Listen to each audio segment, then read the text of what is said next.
For episode 215 of the Love in Lebanon podcast, we learn more about the Eli Lilly Foundry.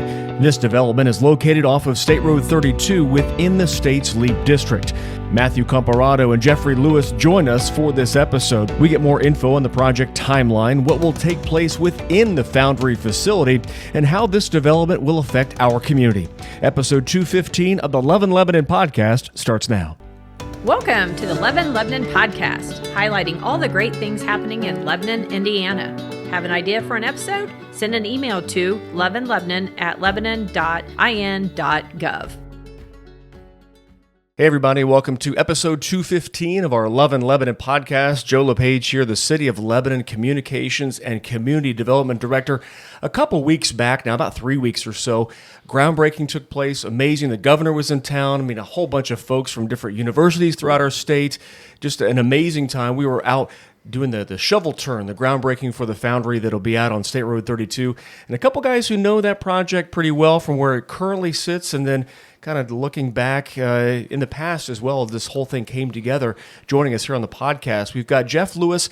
He is the Site and Program Director. And also we've got Matt Comparato, who is the VP of Corporate Marketing for F.A. Wilhelm. Guys, thanks so much for being here on the podcast. Really appreciate it. Yeah, thanks for having us. Thanks for having us. We picked some great weather to sit down and record this podcast, and it was great weather. Maybe a little bit windy, but I mean, inside the tent, the weather was great. Can you kind of take us back, Jeff, to what that groundbreaking was like? Everything was meticulously laid out as you would expect, and things seemed to go off flawlessly for that shovel turn. Yeah, really blessed that Lilly does take so much pride into a level of detail. And so, I mean, as the construction manager, it was sometimes those can be a little daunting, to support a client. But they really simplify it for us. They hire a separate company.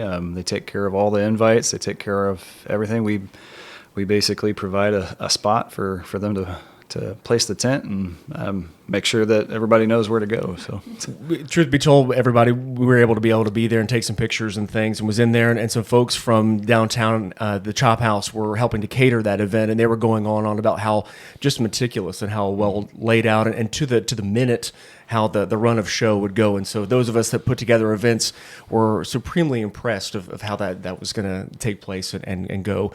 Now, Matt, if you can kind of help us out from a marketing perspective, getting together and being able to help educate the public, if they hear the word foundry, and maybe those of us that don't live in that space day to day, wouldn't a foundry, if you can kind of help educate the folks that might be listening to this podcast, maybe help explain it to them a little bit. Sure. I can do my best, but I'll hand it to Jeff. He's got a little more technical. It's a team effort here on the pod, everybody. He has a little more technical knowledge, having to deal with Lilly on a day-to-day basis. But my understanding of the Medicine Foundry here in Lebanon is basically a research and development campus for Lilly, giving them the opportunity to research newer drugs in order for those advancements to lead to production at their other facilities. In terms of the Foundry partners and us as an organization, us as a joint venture, we are a joint venture between McFarland Construction and F.A. Wilhelm Construction. We came together several years ago to perform some work for Lilly in North Carolina. That has gone very well. It's been very successful. It's a good partnership, and we wanted to bring that up here to Indianapolis and help with the Foundry project. So, like I said, Jeff might have some more technical, knowledge of the Foundry itself, but we're just excited as the Foundry partners to be a part of it.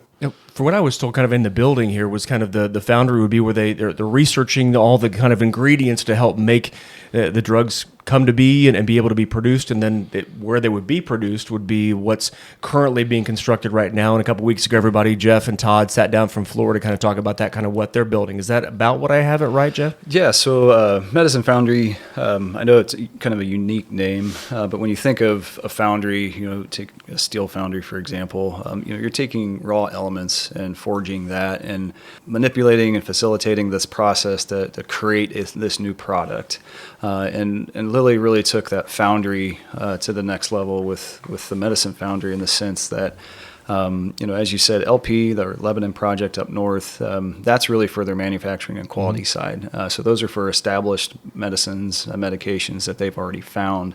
But their research laboratories group is really the owner of this new 1.2 million square foot facility, and so it's dedicated to the discovery and research of new molecules. I mean, we're going down to new molecules and then through into new chemistry, new science for the integration of both medicines and antibodies to really elevate it. So it's really the discovery of new everything, whether that be a molecule, medicine, biologics, or even manufacturing practices.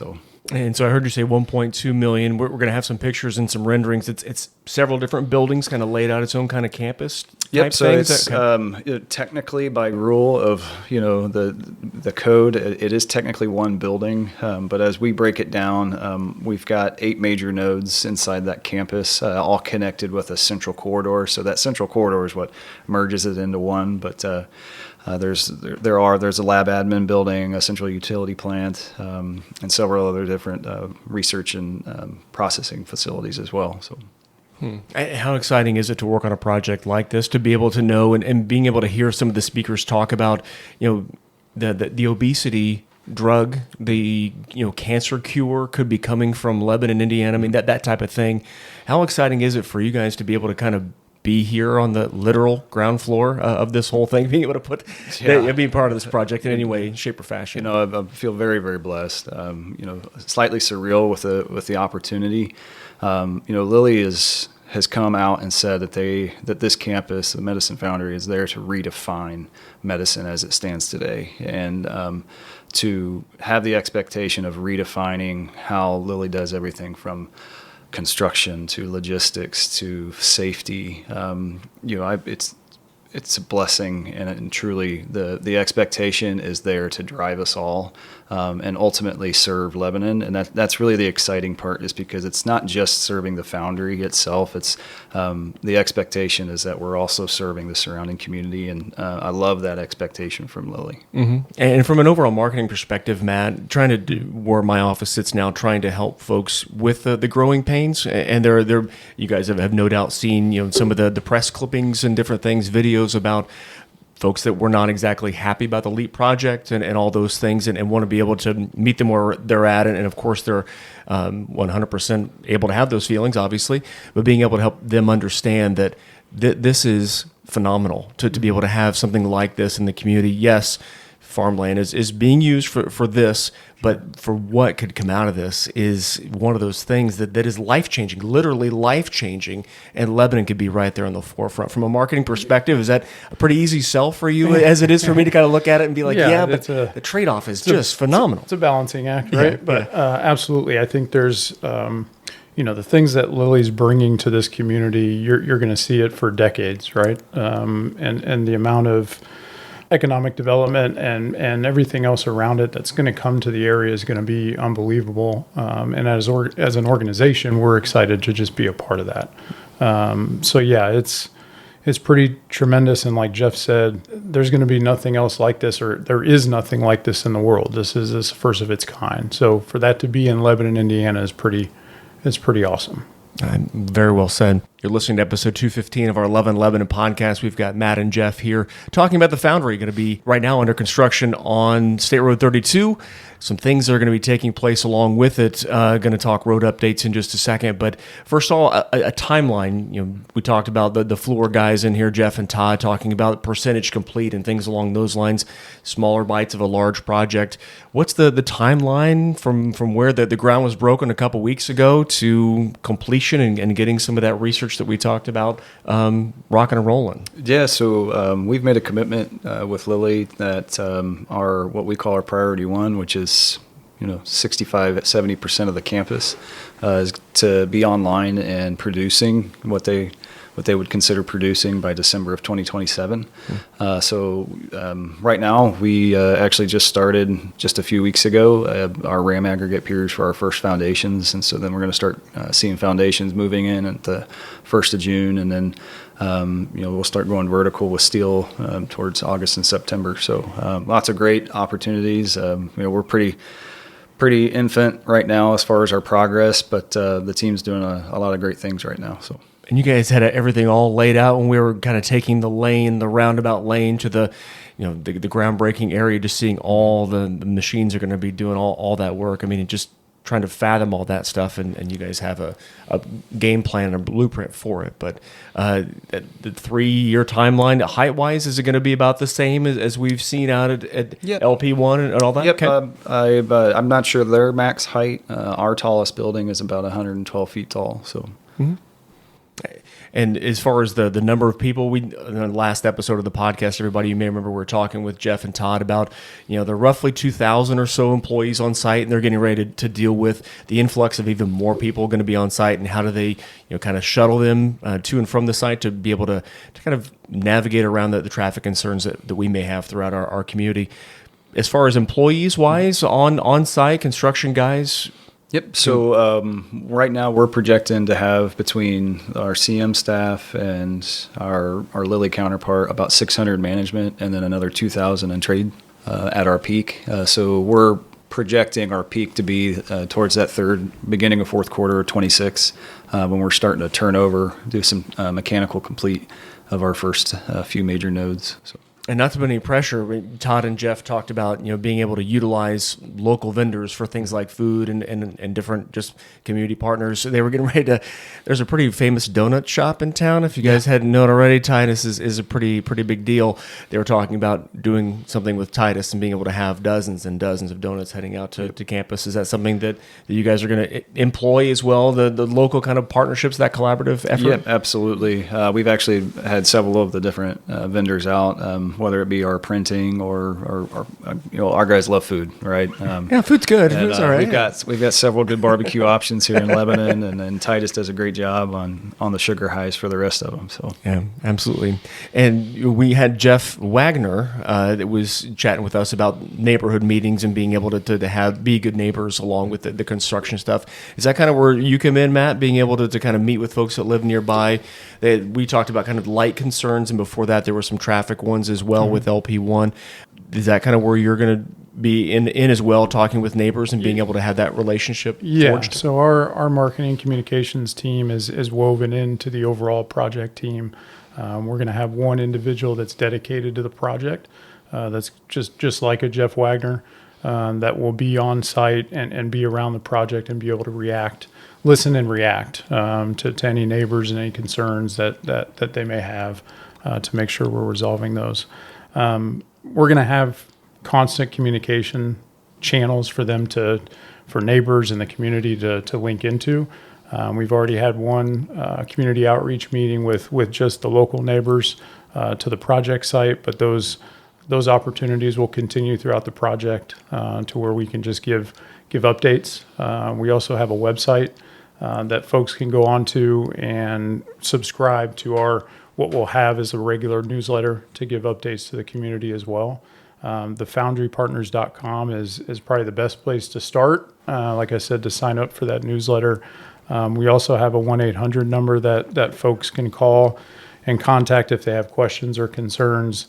Those will get answered by our answering service and forwarded on to our project team, the appropriate project team members to address any issues that we have. That phone number is 844-LW GROWS, which is 844-594-7697. So yeah, there's plenty of communication channels open for folks to reach out during the course of the project if they have any questions or concerns. And how important is that piece of the project? Not just to say, we're planting our flag, we're going to build, sure, deal with it, that type of thing, but being able to actually have that kind of communication back and forth and being able to hear concerns and meet them. Yeah, no, we understand that this is, I think you mentioned earlier, Joe, it's a huge impact to the people, especially close to the project. And ultimately, as the Foundry partners, we want to be good construction neighbors, and try to limit as many concerns and issues that they'll have during the course of the project. So we've encouraged them to please reach out. Please reach out with questions or concerns so we can address them and get them taken care of. So they're, like I said, we're being good neighbors. And having that dialogue from the very beginning, I'm sure is extremely helpful. Yeah, definitely. Yeah, we kind of would love for our neighbors to continue the kind of the see something, say something culture that we do within our safety program. If we can't see it, then we don't know that we can't help. And so it's, to Matt's point, it's just if the one thing that they get out of all of this conversation is just we would love to hear from them, no matter what, whether it's positive, negative, there's an issue, or just something that they observed. So, and it's kind of like a two-pronged approach almost, and you feel free to use more technical terms than me, because this is not a space that I walk in on the daily. But not only is it the ground that's being broken and being massaged there, but also some roadways nearby, most specifically County Road 200 and also State Road 32. Can we kind of talk through what those are not going to be looking the same as they look right now as you're heading out of town? Those will get kind of a facelift. Those will get a rework as well. Is that a question for Matt, for you, or more for Jeff? Yeah, well, I can take it. It's like Jeff's got the technical. The fly ball's in the air. It was my bad not directing it off the bat, guys. Sorry about that. But Jeff, this is kind of your wheelhouse. Yeah. So I think the biggest and most important thing for those projects is to understand is that it's not a Foundry partner program. The 32 upgrade is done by NDOT and owned by NDOT, and then LEAP actually owns the 200 West improvements. That's through a design build contractor, Milestone. But we've taken the position to ensure that we're communicating the progress updates that we receive through them as we coordinate with them, because obviously, yes, the residents are the most impacted by those, but our logistics as well to and from the site get impacted, and we want to just prevent any continued or any magnified interruptions to the homeowners. So, but the 200 West improvements, there's more or less kind of three parts to that. There's the from 32 south. So that one's getting an upgrade, an improvement down to south of Lily's site. So there'll be a right turn lane into Lily's main entrance. But the nice thing about it for the residents is that the new 200 is actually west of the existing 200. So their 200, they can continue to use that until there's some crossover once the new 200 West is established. That's supposed to be beginning here in May sometime, at the end of May, and it'll go through September of this year. At State Road 200 West and 32, there's going to be a new 4-lane roundabout as 32 gets upgraded and the 4 lanes get extended all the way west, about 7 miles. I may be misspeaking on the 7 miles. It's west. It's west. And I think it coincides with some of the work that's currently taking place, everybody. You can go out past Dover, and there are some detours that are there, and I believe that's kind of paving the way, pun intended, for those that expansion, those improvements. All that. Yeah, because the 32 is kind of getting rerouted with respects to the Project Domino that's happening to the north end or the north side of 32 there. But that work, I believe they're targeting to begin that work sometime in September of this year. And that's going to carry through the end of next year for the completion of the entire reroute of 32. So lots of good things to come. I know that NDOT, they are planning on having a project website. That's something that we'll also put a link on our thefoundrypartners.com for that. And then we also have a texting service that through getting registered for that, we're going to try to make sure that any of those updates that we get for that, that's an opportunity to stay connected. And will State Road 32, will those improvements take on this a similar or same? I know County Road 200 you talked about. That's going to be so nice to be able to still use the roadway while the new one is being constructed. Kind of a similar type feel on State Road 32? I believe so. Yeah. So it doesn't go, the new 32 does not sit on the north side of the existing 32. So there's going to be some delicate dancing happening with some of that, what they call MOT. But, so that's for NDOT to really try to figure out. They're doing a lot of traffic studies right now to help minimize that impact. So. And nice that it's not a city project and it's not on any of our plates around this table. That's other people. That's other people. So as we kind of round third base and head towards home here, important things that you guys would like for our listening public to take home with this project, as it's still in its infantile stages. Things are rolling now, and we'll go at a very, very fast pace. I know you guys want to rival what's going on to the north of us here, but important just kind of overall facts for people to know throughout the process as this is being constructed, that they can expect, or all those things. And again, the information to how to stay in the know, we'll put in the body of the podcast, everybody. But overall themes or overarching kind of takeaways that people can take away. My biggest thing is communication. We want to be good stewards of our communication out to the community, and so we have a dedicated team just for that. And so I would love to be integrated into some of the neighbors as well, just to, again, I want our team to know how we can help and support them. We know the impact, we know the change, and it's something completely different than what they're used to, and very sensitive to it. But we want to make this transition as peaceful as possible. And I love the patients that we're already getting. They're aware. Yes, you're a construction site. Yes, we know this is going to happen, but thank you for responding.